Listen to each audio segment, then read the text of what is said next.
मेरी whole family बहुत happy है मेरे लिए।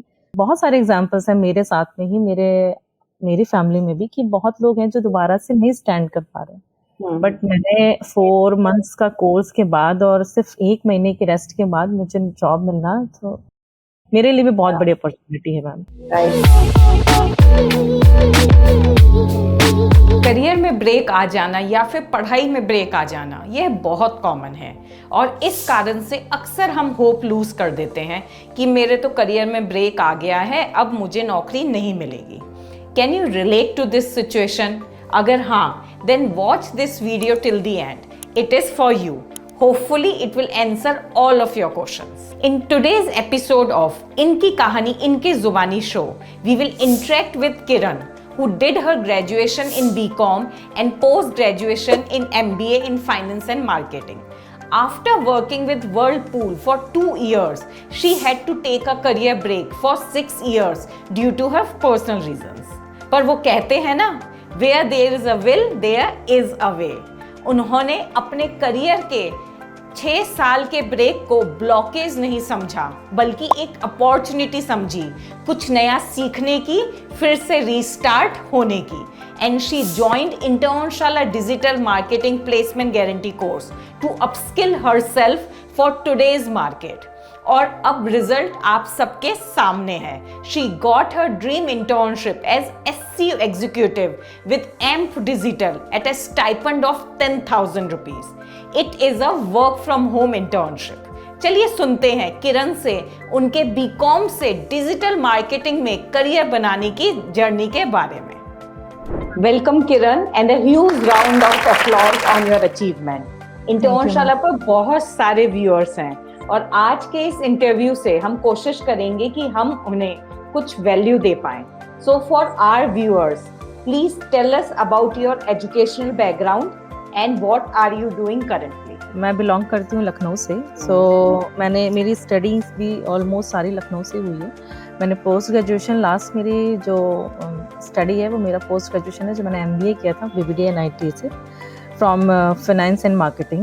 So after that I had joined Whirlpool of India as a product advisor. वहाँ मैंने 2 साल काम किए। Because of my pregnancy, I had left my job after 2 years. After that 6 to 7 years मैंने full parenting करी। मेरे 2 बच्चे हैं, एक बेटा एक बेटी। मैम फुल पेरेंटिंग के बाद एक टाइम ऐसा है कि अब बच्चे बड़े हो गए थे, तो लग रहा था कि अब कुछ अपने लाइफ में दोबारा से मूव ऑन करना चाहिए अपने करियर के लिए। कुछ मेरे हस्बैंड एक्चुअली सॉफ्टवेयर इंजीनियर हैं, वो सॉफ्टवेयर फील्ड से हैं, तो मेरे पास हर्डल मैम ये है कि मैं बाहर जाकर जॉब नहीं कर सकती। वर्क फ्रॉम ऑफिस करना मेरे लिए पॉसिबल नहीं है, बिकॉज बच्चे मेरे अभी 4 और 6 ईयर्स के हैं। मेरे लिए अपॉर्चुनिटी है कि मैं वर्क फ्रॉम होम के लिए ज़्यादा अप्लीकेबल। तो दैट टाइम हमने सर्च किया कि बेसिकली मेरे लिए क्या अच्छा हो सकता है, क्योंकि मैं एक फाइनेंशियल बैकग्राउंड और मार्केटिंग दोनों बैकग्राउंड से मैंने MBA किया हुआ है। तो मैंने जॉब करा था कमर्शियल फाइनेंस में, तो मेरा डेटा पे वर्क अच्छा है और मेरा तो as a Excel knowledge and data handling मेरी अच्छी है। कॉलेज किया, अदर देन कि 6 ईयर का मेरा 6 to 7 ईयर का गैप है मेरा, बट फिर भी मतलब ठीक है। हमने ट्राई किया कि चलिए हम चेक करते हैं कि एग्जैक्टली हमें कौन सा सेक्टर है जो मेरे लिए बेटर हो सकता है। तो उस टाइम हम सर्च करते रहे, तो हस्बैंड ने मुझे गाइड किया। बेसिकली पूरा रोल उन्हीं का है कि उन्होंने मुझे गाइड किया क्या पॉसिबल अपॉर्चुनिटीज़ है मेरे लिए मार्केट में। तब हमने इंटर्नशाला सर्च किया और इंटर्नशाला को मैंने गो थ्रू किया as a digital marketing program के लिए। डिजिटल मार्केटिंग मेरे लिए अच्छा इसलिए भी था क्योंकि मेरे husband already software engineer field से हैं। क्योंकि डिजिटल मार्केटिंग में भी कुछ पोर्शन ऐसे हैं जो थोड़ा कोडिंग से रिलेटेड हो जाते हैं, जैसे वर्डप्रेस वगैरह, या आप ऑन पेज के लिए कुछ करना चाहते हैं तो उसमें थोड़ा आपको कोडिंग की, तो मेरे लिए था कि मुझे थोड़ा सा हेल्प हो जाएगा। बट जब मैंने डिजिटल मार्केटिंग इंटर्नशाला से स्टार्ट करी तो मेरा फिर थोड़ा थोड़ा जो इंटरेस्ट था वो SEO के लिए ज़्यादा डेवलप हुआ अदर देन अदर पार्ट्स के लिए। तो मैंने मैम डिजिटल मार्केटिंग एक SEO जर्नी स्टार्ट करने के लिए बेसिकली स्टार्ट करी। और मेरा जो सेकेंड इंटर्नशाला में सेकेंड प्रोजेक्ट भी था वो SEO, थर्ड प्रोजेक्ट था वो SEO का ही था। तो जी, तो जिसके बाद जो मैंने वो प्रोजेक्ट करने के बाद मुझे लगा कि नहीं, मुझे एसईओ में ही अपने करियर को आगे ले जाना चाहिए। आफ्टर दैट मैंने 73% से इंटर्नशाला क्लियर किया। इंटर्नशाला का डिजिटल मार्केटिंग प्रोग्राम क्लियर किया। इंटर्नशाला ने मुझे काफ़ी हेल्प करा, मुझे बहुत सारे अपॉर्चुनिटीज़ उन्होंने प्रोवाइड करी थ्रू द मेल। मैंने 4 to 5 इंटरव्यूज़ भी दिए फॉर इंटर्नशिप। लेकिन मतलब वही था कि कुछ बहुत अच्छा मुझे अपने अकॉर्डिंग नहीं मिल पा रहा था, क्योंकि वर्क फ्रॉम ऑफिस के लिए मोस्टली अवेलेबल था। एक मेल आया मेरे पास इंटर्नशाला की तरफ से कि वो इनको इंटरनली अपने एम्प डिजिटल के लिए इंटर्नशिप की रिक्वायरमेंट थी। सो मैंने उसके लिए भी अप्लाई किया। आई थिंक 18 to 20 स्टूडेंट्स थे जिन्होंने अप्लाई किया था उसके लिए। तो उसको अप्लाई करने के बाद मैम हमारे 2 प्रोसेस हुए, जिसमें first phase and second phase में हमारा प्रोजेक्ट था, जिसमें हमें प्रोजेक्ट करना था। तो हमें online face to face through the Zoom meeting हमने उस प्रोजेक्ट को किया। तो उस प्रोजेक्ट के लिए अब उनके पास 2 ऑप्शंस थे कि कंटेंट मार्केटिंग एंड एसईओ, दोनों के लिए उनके पास एंट्री अवेलेबल थी।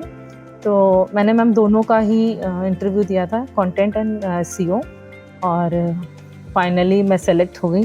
और मेरा कंटेंट भी उन्होंने अच्छा लगा। इवन मेरा एनालिसिस जो मैंने एम्प डिजिटल के लिए किया था, एसईओ एनालिसिस का प्रोजेक्ट था मेरा मैम, वो भी उन्हें पसंद आया। सो आगे उन्होंने मुझे इंटर्नशिप के लिए ऑफर दिया। That is nice. आपका ये कोर्स कब खत्म हुआ, ये digital marketing? 9 August. You got placed when? 3rd October. 3rd October. Okay, Yes. fine. So now tell our viewers about your experience. You are setting a great example. I can understand that it's difficult Yes, to ma'am. start your career.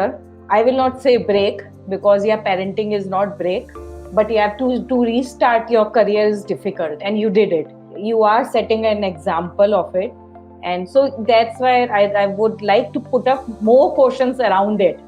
है ना, कि to motivate our viewers कि चाह है वहाँ राह है ना। अगर आप ठान लो तो आप वो कर दिखाओगे, राइट? जी बिल्कुल। तो अगर if you are working in a right direction, if you are putting your efforts in a right direction, right? तो मैं आपसे जानना चाहूंगी कि आपने एमबीए किया, फिर जॉब किया, फिर 6 years का आपका पेरेंटिंग आपने की, 6 years का फुल टाइम पेरेंटिंग की, and then you started your career. इसमें after getting a job into a digital marketing, so how has your life change now, like pre and post? अगर थोड़ा सा आप बोलना चाहो उस पर तो। मैम जैसे कि आपको बताया मैंने कि मैं पहले से ही वर्किंग थी, तो 6 years के बाद मैम आप जब पहले से ही काम कर चुके हैं एक फील्ड में, तो आपके पास ऑलरेडी आपको एक क्यूरियोसिटी, एक इच्छा रहती है कि नहीं, मैं आगे भी अपने करियर को कुछ करूं, क्योंकि हाँ, parenting is a very challenging job, लेकिन अपने करियर के लिए कुछ करना भी एक रिस्पॉन्सिबिलिटी है अकॉर्डिंग टू मी। तो मैम मैंने जब स्टार्ट किया इंटर्नशिप से पहले का, तो मैम ये है कि एकदम नॉर्मल लाइफ जा रही थी डेली का एक ही रूटीन था। हाँ, अब आफ्टर इंटर्नशिप मैम लाइफ में बहुत सारे दोबारा से वो सारे चेंजेस आते हैं। जैसे कि एक सबसे बड़ा चेंज है कि आप एक टाइम बाउंडेड हो जाते हैं। आपके पास डिसिप्लिन। Yes, discipline. अब आपको क्योंकि अभी क्या होता था कि पहले कि हमें टाइम ही नहीं पता चलता था कि क्या टाइम है, बट अब क्या है कि मैम आप प्रॉपर एक मिनट आपके लिए इम्पोर्टेंट है। नहीं, हमें टाइम पर इस चीज़ को फिनिश करना है, अदर देन हम दूसरे काम के लिए हम डिले हो जाएंगे। सो एक तो आप बहुत ज़्यादा वेल प्लान्ड हो जाते हैं अपने लाइफ में, और दूसरा मैं तो कहूँगी मैं बहुत बिजी हो गई हूँ और ये मेरे लिए बहुत अच्छा है। And that is good. I am very happy about that कि मैं बिजी हूँ। और दूसरा मैम कि आप सेल्फ मोटिवेटेड, सेल्फ कॉन्फिडेंट, और हाँ, मतलब आप कमाने लगते हैं, तो इस बहुत बड़ी चीज़ है ये आपके लिए कि दोबारा से। और मेरे लिए तो इसलिए भी बहुत बड़ी चीज़ है क्योंकि मैम मेरा बहुत लंबा गैप है, और दोबारा से इस इंडस्ट्री में वापस आना, आप मार्केट में एग्जिस्ट करना बहुत बड़ी बात है। सो मतलब मेरी होल फैमिली बहुत हैप्पी है मेरे लिए कि मैंने दोबारा से, क्योंकि बहुत सारे एग्जांपल्स हैं मेरे साथ में ही, मेरी फैमिली में भी, कि बहुत लोग हैं जो दोबारा से नहीं स्टैंड कर पा रहे। बट मैंने 4 months का कोर्स के बाद और सिर्फ 1 महीने की रेस्ट के बाद मुझे जॉब मिलना, तो मेरे लिए भी बहुत बड़ी अपॉर्चुनिटी है ma'am. Right. So in terms of the norms in industry, है ना, जैसे कि मतलब 6 years के बाद दोबारा स्टार्ट किया, तो उसमें आपको इंडस्ट्री में क्या चेंजेस लगे? जैसे आप पहले भी काम कर रही थी, फिर 6 साल बाद फिर काम किया, शुरू किया, तो टेक्नोलॉजी वाइज या फिर कल्चर वाइज आपको क्या चेंजेस दिखे? बहुत सारे चेंजेस ऑब्वियस सी बातें हुए हैं, क्योंकि 2014 से और 23 बहुत लंबा टाइम फ्रेम है मैम। तो टेक्नोलॉजी यस बहुत चेंज हुई है, बहुत सारा। जिस टाइम पर हम काम करते थे उस समय कोई और एक्सेल चलता था, आज 23 एक्सेल पे हम काम कर रहे हैं। तो मैम यस टेक्नोलॉजी बहुत चेंज हुई, आपको अपने आप को अपग्रेड करने की बहुत ज़्यादा ज़रूरत है if you want to exist in the present time of market. तो आपको अब बहुत कुछ अपने आप में अपग्रेड करना पड़ेगा। Continuous learning, yes, continue learning बहुत ज़रूरी है मैम। इवन मैं कहूँगी ऑब्वियस है, तो मेरे पास इंटर्नशिप का ऑफर है, मैं जॉब कर रही हूँ, लेकिन मुझे भी अभी भी point two point learning continue करनी पड़ती है मुझे। जैसे कुछ चैलेंजेस जो आप फेस करते हो अभी जॉब पे, क्या है वो चैलेंजेस? अगर 1 या 2 चैलेंजेस आप बताएं कि क्या जॉब पे आप फेस करते हैं। मैम फर्स्ट चैलेंजेस तो मेरे साथ सबसे बड़ा ये है कि मेरा कम्युनिकेशन बहुत कम है। कम क्या, मैं अगर अपने आप को नंबर दूं तो 1 to 5 की लाइन पे भी मुझे आना बहुत मुश्किल है। तो कम्युनिकेशन तो मैम आज के टाइम पे बहुत ज़रूरी है, क्योंकि मेरे साथ जो मेरे क्लाइंट हैं वो अभी तो इंडियन ही है, बट इन केस अभी फ्यूचर में अगर फॉरेन क्लाइंट होते हैं तो फिर मेरे लिए उनको सोचना पड़ेगा कि मेरे साथ वो गो थ्रू करें कि ना करें। अदर देन मेरे जो कलीग्स हैं वो भी अदर सिटीज़ से हैं जिन्हें हिंदी नहीं आती, तो वो भी मुझे एक प्रॉब्लम फेस होता है। बाकी technology wise yes, technology wise face होती है प्रॉब्लम। मुझे गूगल करना पड़ता है, यूट्यूब चेक करना पड़ता है, वीडियोस अपने आप को अपग्रेड करना पड़ता है टाइम टू टाइम, किसी भी चीज़ को या किसी भी परफॉर्मेंस को डन करने के लिए, किसी भी जॉब को डन करने के लिए। सो यस मैम, आपको चाहिए कि आप फर्स्ट अपग्रेड रहें टेक्नोलॉजी वाइज, कम्युनिकेशन वाइज, और कोशिश करें कि हर टाइम आप लर्न करने के लिए अवेलेबल हों, प्रेजेंट रहें।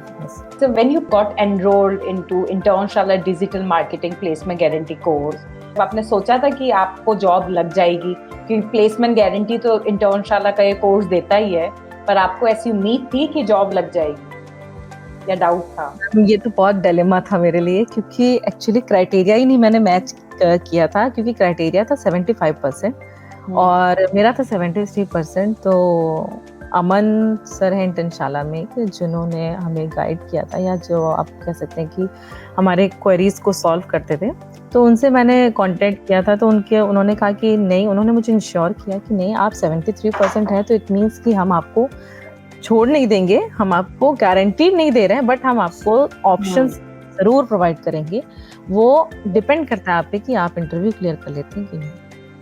तो अब आप इंटरव्यू नहीं क्लियर करेंगे तो टोटली ये तो डिपेंड्स ऑन कि भाई आप कैसे करेंगे ना। How was your interview like? Like, was it easy, difficult, and what kind of question did they ask you during interview? Or the course of Internshala helped you to clear that interview? Yes ma'am, Internshala course का एक pattern है ma'am, जो वो आपको ma'am मैं बात करना चाहूँगी इंटर्नशाला पे मैम, क्योंकि इंटर्नशाला का कोर्स पैटर्न बहुत अच्छा है। मैं बताना चाहूँगी क्योंकि मैंने ऑलरेडी कोविड आया था मैम, तो कोविड के टाइम पे भी मैंने एक बार इंटर्नशिप स्टार्ट करी थी कंपनी में। सो मैं नाम नहीं लेना चाहती, बट मैंने स्टार्ट करी थी, और दैट टाइम क्या हुआ कि मैम कोविड आ गया। तो आफ्टर दैट कोविड के कि सब कुछ स्टॉप हो गया ऑल ओवर वर्ल्ड, तो मैम कोई जॉब वगैरह नहीं हो पाया या जॉब अपॉर्चुनिटी मुझे नहीं मिली। तो मुझे लगा था मैम कि मैंने बहुत कुछ डिजिटल मार्केटिंग के बारे में पढ़ लिया है, मतलब मेरे पास अच्छा खासा नॉलेज है। बट आफ्टर दैट जब 2 साल के बाद मैंने इंटरव्यू दिए तो मुझे लगा कि मैं कहीं पर स्टैंड नहीं करी, क्योंकि मेरे पास कोई स्किल ही नहीं है डिजिटल मार्केटिंग के प्लेटफॉर्म के लिए, मेरे पास कोई स्किल नहीं है। और जो मैंने पढ़ा है वो तो एक बेसिक नॉलेज उन्होंने मुझे दिया है। तो फिर मैंने इंटर्नशाला ज्वाइन किया। इंटर्नशाला का फर्स्ट बेनिफिट मेरे लिए है कि वो एक ऑनलाइन प्लेटफॉर्म है, मैं कभी भी अवेलेबल हो सकती हूँ उसके लिए, है ना। मेरे पास जब टाइम है, मैं अकॉर्डिंग टू अपने टाइम के मैं उसको ग्रो थ्रू कर सकती हूँ। फिर मैम इंटर्नशाला के सब्जेक्ट के या कोर्स के बारे में बात करें तो कोर्स मैम उनका बहुत ही अच्छा है। अगर आप बहुत अच्छे से उनके वीडियोस को क्लियरली आप सुनते हैं, उनको नोट्स प्रिपेयर करते हैं, तो यस आपको प्लेसमेंट मिलने में कोई प्रॉब्लम नहीं होगी। इवन में सबसे अच्छा पॉइंट इंडियन शाला का है मैम कि प्रोजेक्ट, जो वो प्रोजेक्ट हमसे टास्क वो प्रोजेक्ट का देते हैं मैम, वो बहुत अच्छा टास्क, मतलब उसका एक मैं कहूँगी कि स्टेप बाय स्टेप जो प्रोजेक्ट वो हमसे करवाते हैं वो बहुत अच्छा है। अगर आप उस प्रोजेक्ट को इंडिपेंडेंटली हैंडल करते हैं तो मैम फॉर श्योर है कि आप किसी भी कंपनी में आप काम कर सकते हैं बहुत इजीली। इंटरव्यू डिपेंड करता है मैम, बट हाँ आपकी नॉलेज उस प्रोजेक्ट पे पता चलती है कि एग्जैक्टली आपने क्या उस प्रोजेक्ट की रिक्वायरमेंट को समझा। सो मैम ये प्रोजेक्ट वाइज जो उनका कोर्स का प्रोजेक्ट है वो बहुत अच्छा है। उनका जो दूसरा मैम उनके क्वेश्चन आंसर, जो वो क्वेश्चन मॉड्यूल वाइज क्वेश्चन देते हैं वो भी एक आपके इंटरव्यू पर्पज से आपके लिए बहुत हेल्पफुल है वो, क्योंकि बेसिकली आपके इंटरव्यूज में इसी टाइप के क्वेश्चंस आते हैं। इवन कुछ क्वेश्चंस आपको ऐसे आते हैं जिसमें आपको प्रॉब्लम सॉल्विंग है, तो वो आपको बहुत हेल्प करते हैं कि आप अगर उन्हें आप डिटेल्ड में आप उनको अच्छे से पढ़ते हैं, स्टडी करते हैं प्रॉपर मैनर में, तो आप बढ़िया इंटरव्यू आप क्लियर कर सकते हैं। क्लियर कर सकते हैं। ओके, जो इंटरव्यू प्रिपरेशन जो आपको प्रोवाइड करवाई जाती है इस कोर्स में इंडियन शाला के, अगर आप उसको एंड टू एंड अच्छे से करें तो आप इंटरव्यू क्लियर कर सकते हैं। That is a good point. या उनका रीजनिंग, एक रीजनिंग का कोर्स भी है मैम उनका, आप उसे भी क्योंकि क्या होता है मैम कि बहुत साल हो चुके होते हैं पढ़े हुए रीजनिंग को, आप स्टडी करे हुए, तो आप उसको ना एक लाइट वे में भी अगर आप उसको करते हैं तो बहुत कुछ रिफ्रेश हो जाता है आपके माइंड में। तो हाँ, एक वो भी बहुत अच्छा है रीजनिंग का, आप जनरल नॉलेज एंड रीजनिंग का जो कॉन्सेप्ट है उनका वो भी बहुत अच्छा है। आप उसे क्योंकि इंटरव्यू में ऑब्वियस सी बात है आपसे पूछेंगी, ये क्वेश्चंस तो आपको अटेम्प्ट करने होते हैं। चलिए अब बात करते हैं आपके जॉब के बारे में। तो आपका क्या तो जॉब टाइटल है और क्या आपकी जॉब रिस्पॉन्सिबिलिटीज हैं? बेसिकली मैं फुल टाइम इंटर्नशिप में हूँ अभी बेसिकली 6 मंथ्स के लिए। आफ्टर दैट मेरी परफॉर्मेंस डिपेंड करती है कि मैं फुल टाइम आती हूँ कि नहीं, या मुझे एम डिजिटल फुल टाइम प्रेफर करते हैं कि नहीं। सो वो तो 6 मंथ्स के बाद की बात है। बट मेरा जो बेसिकली जॉब प्रोफाइल है मैम वो एसईओ पे वर्क है, मेरा एसईओ एग्जीक्यूटिव है।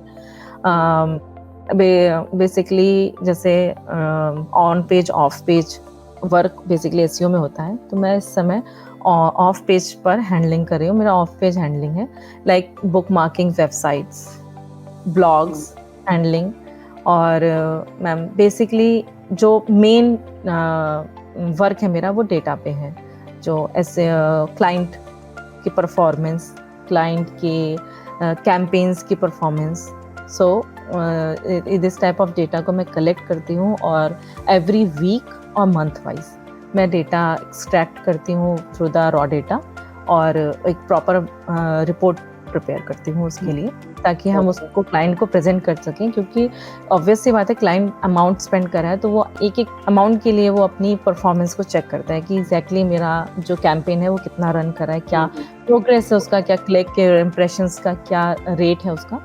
सो ये हम अपनी रिपोर्ट से थ्रू हम प्रेजेंट करते हैं अपने क्लाइंट्स को। Okay. And so what is your favorite part of your job? मेरा फेवरेट पार्ट है डेटा हैंडलिंग, जो मुझे सबसे ज़्यादा पसंद है, क्योंकि ये मेरे लिए ब्लेस भी है कि मैं पहले से भी करती थी, तो मेरे पास इसका एक्सपीरियंस भी है और मुझे उसमें मज़ा आता है बेसिकली। हाँ, तो आप good with MS Excel? Yes ma'am, I'm Excel. Yes ma'am, I'm very good in Excel. Okay, nice. So from your journey, what advice would you give to a college student or a graduate who is about to start their career? Ma'am मैं advice इतना ही करना चाहूँगी कि अगर आप अपने career के लिए फर्स्ट ऑफ ऑल आपको सेलेक्ट करना होगा कि आप बेसिकली करना क्या चाहते हैं। फॉर फीमेल्स बहुत सारी लड़कियाँ चाहती हैं कि हम वर्क फ्रॉम होम करें, तो या वर्क फ्रॉम ऑफिस करें, आप बहुत इजीली अवेलेबल है, बट फर्स्ट सेलेक्ट करिए कि आप करना क्या चाहते हैं। Exactly. बहुत सारे कोर्सेज ऑनलाइन अवेलेबल हैं, मैं अभी फिर से कह रही हूँ, बहुत सारे कोर्सेज ऑनलाइन अवेलेबल हैं। बहुत सारे लोग फेक कमिटमेंट करते हैं कि आपको जॉब मिल जाएगा, बट क्योंकि मेरे पास एक्सपीरियंस है मैम, मेरे पास कंपैरिजन है, मैंने ऑलरेडी पहले भी किया था इंटर्नशाला, अब मैं दोबारा इंटर्नशाला पे मैंने ज्वाइन किया था, तो मेरे पास कंपैरिजन है कि येस आप सबसे पहले तो चेक करिए, फॉर एग्जांपल अगर आप डिजिटल मार्केटिंग सेलेक्ट करते हैं तो आप चेक करिए कि आपको जो प्रोग्राम आप सेलेक्ट कर रहे हैं उसमें क्या-क्या पोर्शन वो कवर करते हैं। फर्स्ट यस, क्योंकि ये बहुत ज़रूरी है मैम कि आपको एक बेसिक नॉलेज कि डिजिटल मार्केटिंग क्या है, बस ये इतना ही नहीं है। डिजिटल मार्केटिंग एक बहुत बड़ा एरिया है, बहुत बड़ा एरिया है और जिसके अंदर भी आपको अपने लिए एक सेक्शंस चूज़ करने पड़ते हैं कि नहीं बेसिकली मैं इस डिजिटल मार्केटिंग के इस सेक्शन को मैं या इस कोर्स को मैं प्रॉपर वे में अपने लिए, जैसे कि एक कंटेंट मार्केटिंग या एसईओ या कैंपेन क्रिएशन, तो मैं इस पोर्शन में मैं अपने आप को देखना चाहती हूँ आगे कि मुझे इस पोर्शन पे जॉब मिले, तो मैं इस चीज़ के लिए तो ये से हमें देखना पड़ेगा कि मैम कि अगर मैं एसईओ पे जाना चाहती हूँ, जैसे कि मैं एसईओ करना चाहती हूँ, तो मुझे देखना था कि क्या ये एसईओ कवर करते हैं, इसके क्या पार्ट्स कवर करते हैं, कितना एसईओ के प्रोजेक्ट्स हैं या इंटर्नशाला बेसिकली कितनों को प्लेस कर चुका है या कितने स्टूडेंट्स को इन्होंने प्लेसमेंट दिया है और प्लेसमेंट दिया है तो उनका स्टिल क्या परफॉर्मेंस है। तो ये सब आपको चेक करना पड़ेगा। मैं ये नहीं कह रही कि आप इंटर्नशाला ही करिए, बट हाँ, आप अगर कुछ भी करते हैं तो आप सबसे पहले इसे अपनी रिसर्च पूरी करें, अपनी रिसर्च करिए क्योंकि ये बहुत जरूरी है, अदरवाइज तो आप अपना पैसा ही बेकार करेंगे, पैसा भी, टाइम भी, है ना। वैसे तो मैं रिकमेंड करूंगी कि आप इंटर्नशाला अगर आप मार्केटिंग कोर्स करते हैं, क्योंकि मैंने किया है, सो मैं कहूँगी कि आप डिजिटल मार्केटिंग के लिए इंटर्नशाला बिना सोचे समझे कर सकते हैं, क्योंकि बहुत अच्छा और ma'am up to date upgrade होता रहता है, ये तो मैं खुद जानती हूँ कि स्टिल अभी अपग्रेड हुआ है उनका कंटेंट, तो अभी हम ही लोगों ने सेलेक्ट किया है कंटेंट, तो हम ही ने अपडेट किया है, तो इसलिए according to situation, according to market वो अपना कंटेंट अपडेट करते हैं और आपको ये बहुत हेल्पफुल रहेगा। Yeah, true. So, thank you, Kiran. It was nice talking to you. And well, yeah, you told that communication आपका weak है, पर what I feel कि नहीं, आपका communication weak नहीं है, आप काफी clarity से बोलते हो. You have a clear thought and you put up your point very clearly. So, आप ये कह सकते हैं English skill weak है. You are a great example to जो आपने सेट किया है कि how to restart career, how to keep learning and how to keep yourself relevant in today's world. You are a great example for that. So I'm sure कि आप अब वो वाली स्किल पे भी काम कर लेंगे. And again to reiterate, your communication is not weak. You have a clear communication skill. So apart from that, it was nice talking to you. And I hope our viewers who are listening to this video will surely get motivated and will work hard to achieve their dreams. I wish you best of luck for your future endeavors. Thank you, ma'am. Thank you.